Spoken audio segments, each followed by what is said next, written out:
So the thing about the Visions and the cross countries is that once the belt tension is set, it's set for the life of the bike. It really shouldn't change. And every time you go to change the tire, you don't have to mess with the adjustment.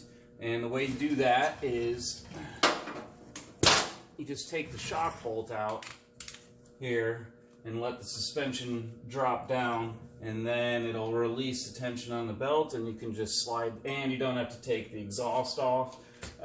It'll just slide, the axle will just slide right out. And so that applies to cross countries and Visions that have this kind of frame set up.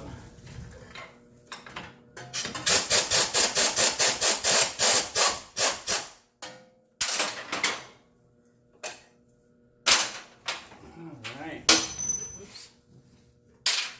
Just as easy as that. Now I can just loosen the axle nut and slide the axle out, drop the wheel down, do whatever I've got to do.